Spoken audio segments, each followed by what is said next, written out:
welcome to Hollyscoop's Daily Rewind. I'm Madison Hill. And I'm Courtney Revolution. We have a lot that we need to get into today. We're talking an update on the Nicki Minaj Rosa Parks situation. But first, we have to discuss the little battle of the covers we've got going on today. Unexpected, but it's here. Hailey Bieber is on the cover of Elle magazine and Selena Gomez on the cover of Dazed. Okay. So first up, let's talk about Hailey and what she discussed with Elle, because it was a lot of Justin Bieber and their marriage, and I know that you guys are always interested in hearing about that. She pretty much talked about a lot of their marital struggles and the challenges they've faced, of course, due to Justin's Lyme disease, his mental health struggles. You know, all of that can be very strenuous on a marriage, especially when Hailey is having to be the one who is his support system. Yeah. Hailey opened up saying that when they first tied the knot at the courthouse, they were trying to figure out their life together. So she just felt like putting a wedding in the middle of all that would have been, quote, hectic and stressful, which is why they decided to wait a year for their ceremony. She went on to say that their marriage became more complicated when Justin got sick. She said that they were dealing with a lot of medical stuff without a diagnosis and criticism from the outside world. You know, during that time, it was us. It was us too. Oh, absolutely. It was us. Because at the table, Madison, we do what? We speculate based off of the receipts that we are given. Absolutely. You know, we were seeing Justin leave doctor's offices with an IV hanging out of his arm, which we got to see on Seasons, but still don't understand how he's able to live with that. I stand by everything I said. But you know, he did look unhealthy, and the truth is that he was unhealthy. Yes. They didn't know what was happening with him, but you can't blame people for going on social media and sharing their opinions. And I know Hailey said, you know, they were being mean and judgmental, but unfortunately, like you said, they were just going based off what they saw. Absolutely. Now, thankfully, Justin is on the mend. He is perfectly healthy. They've figured out what he needs for his mental health and his Lyme disease. She also talked about how faith has played the most important role in their marriage, which no surprise. Absolutely. She went on to mention how much they've both grown up and put the work in to put certain things in the past.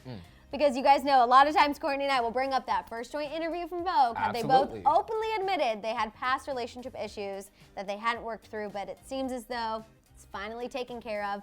And she described Justin as just an incredible, amazing man who is such a good partner. And she ended saying, quote, "There is no one else I would have ever wanted to spend the rest of my life with except him. I'm so lucky."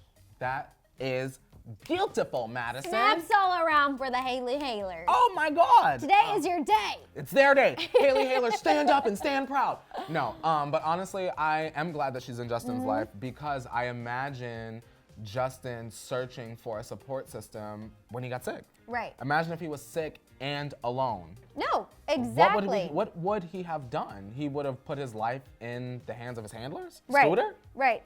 And I will say, after reading this interview and seeing Seasons, like, Hailey truly is a very, very supportive wife. She goes above and beyond, which obviously when you say I do, that's what you're committing to. But yes, ma'am. She really does take that seriously. And I'm glad that she's kind of being a little more open about some of the struggles that they've gone through.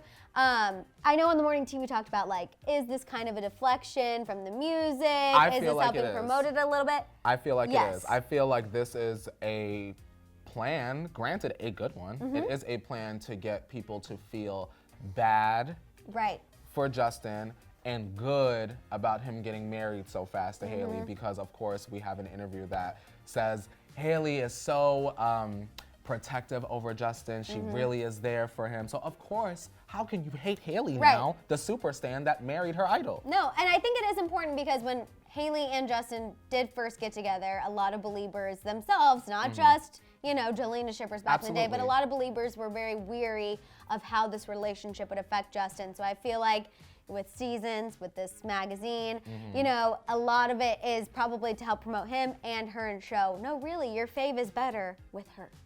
Which isn't a bad thing. Can y'all stream the Yummy remix? Can y'all do that for him? Please. Please do that for him. Okay, let's talk about Selena Gomez, because she did an interview and cover with Dazed and talked about a lot of different things. First, she mentioned how when she looks back on her career, there is one thing that makes her cringe, and it is her style. Her style of music and like her actual physical clothing style. Okay. She said it wasn't a great combination. She was a little more sexual, if you will, back then. A little more vixen-esque. Yes, and now she's not really feeling that. She said sometimes when she hears her old stuff, she's like, oh no. Not that she doesn't love everything she's put out, but She's just evolved and she's changed. Yeah, and that's good. And it's nice that she was able to go through that phase in front of us, because some of them songs is one of my favorites. Yeah. So when you're ready, come and get it? Nah. Madison, don't make me flip this table. That's my song. Now, it's good that Selena has grown and she's matured, but I mean, I'm gonna go and listen to that old stuff. Exactly. We can still enjoy it, you know? She also discussed the scariest part about releasing Rare. She said that she was worried it would flop and her music career would be over, but she's happy that it's doing well because she did everything she could to make it real and personal. I feel like the little insecurity with Rare is she talked about she really overthinks a lot. She's hard on herself. And in reality, Selena hadn't put anything out in 4 years. So I understand the kind of nervousness in putting something out there. Like, are people still gonna care this many years later? My thing is, like, it benefited her in the long run to take such a long break, because no matter how she kind of came back, as a PR person, if I were on her team in my imagination, I would always put out there, she's grown, she's changed, she's matured, she's evolved. That's why this is different. Exactly, and why it took time. Exactly. She also mentioned her love-hate relationship with social media, which we know Selena talks about openly all the time. She said that she's actually still trying to find a healthy balance with it, especially now that she's announced her makeup line and her music. She can't not be on Instagram, you guys. She said that she would be lying if she said it isn't destroying some of her generation and their identity. Whew. Really felt that deep in my soul. Exactly, completely agree. It's such a fine line with social media, and I'm happy that Selena, being one of the most followed celebrities, I know we talked about she dropped down to 4, but it doesn't even matter. She talks about how it is a struggle, and I appreciate that. Instead of just being like, I love Instagram because it helps me, you know, promote my work and make all this extra money. She's like, no, it really is a balancing act. And you know what? I'm glad that she's honest, because there are so many people that will just put it up there and they'll say, like you said, I love Instagram. This is so fun. Look at my life. Selena's like, no, I'm a human. Some days I don't feel like posting every single day. Maybe I don't have anything inspirational to say. I'm not gonna say anything at all. Exactly. And that's normal. That's good. Exactly. That's why I love it.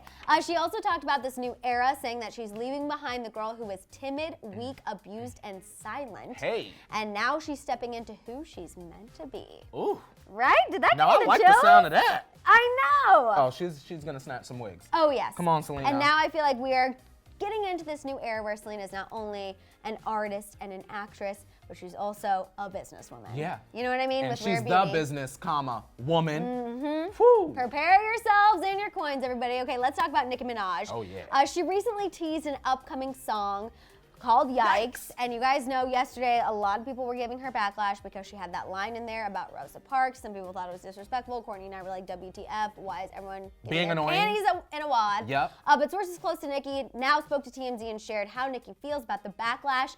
Nicki reportedly did not mean any disrespect to Rosa Parks. She was simply using her name in what, quote, she thought was a clever metaphor aimed at her haters. It's as simple as that. Exactly what you said. Exactly what I said, Madison. Everyone just loves to find something to be upset about. As for whether or not Nicki purposely posted that clip on Rosa Parks' birthday, no. The source made sure to mention that is not the case. Nicki was just reportedly excited and wanted to share what she's been working on with her fans, which normally everyone's happy about. It's not her fault that Nicki Minaj posting a 50-second clip it, snippet, caused such an uproar. A clip it and a snippet. A clip it and a snippet. Sources ended their info saying that Nicki would never undermine the work of Rosa Parks, and she hopes her fans know that. And obviously, we know that. Yeah. We always felt that way. This was necessary, though, to check Twitter. Yeah, because it was just a lot of fake outrage. Oh my I didn't know God. we couldn't comprehend lyrics when it comes to Nicki Apparently Minaj. not. Apparently not. Oops. Other people, we let it fly. Oh, you know what I'm saying? You know, Madison. You know us. We're so biased. Okay, real quick. Sorry, that laugh really got me. That's how I feel when I read a stupid comment. I know. KJ Appa, you guys, from Riverdale, he is officially taken, and his fans are not happy. They're just really jealous. KJ recently posted a photo with his new girlfriend, who is believed to be French model Clara Berry. That's what Life and Style magazine reports. The caption of this photo translates to love at first sight. So I'm sorry, KJ Appa fans, Archie fans, your man is taken. And that's good. He's happy. right? Come on, Clara. He's living his best French love affair life. It's not an affair, it's just a relationship. I feel like it's, you know, he's in France, he's just living. Let him have it. Maybe he'll put on a beret with her. We darling. Yes, you never know. You never know. But sorry, everyone who thought that you could also be like Hailey and go from stan to wife. Ugh. Not yet. Not yet. Not yet. I don't want to ruin everyone's In your dreams. Yes, exactly. When you go to bed tonight and you dream about it. Yes, there you go. There you go. All right, you guys, it's time to let us know what you're thinking. What was your reaction to everything Hailey talked about with Elle magazine and what Selena Gomez talked about with Dazed? Did you love seeing both ladies open up about touchy subjects? See, senorita. Are you happy to hear it is now clear that Nicki Minaj meant no disrespect to Rosa Parks? Are you ready for her new era to begin already? I am thirsty. Yes, that 50 seconds was not enough. And finally, thoughts on KJ Apa and his new model girlfriend. You guys, let it out down below. Don't forget to tune into the Morning Tea tomorrow, 8:30 a.m. Pacific Standard Time. In the meantime, you can shop the Hollyscoop store, subscribe, and click that notification bell. We'll see you next time. Bye guys.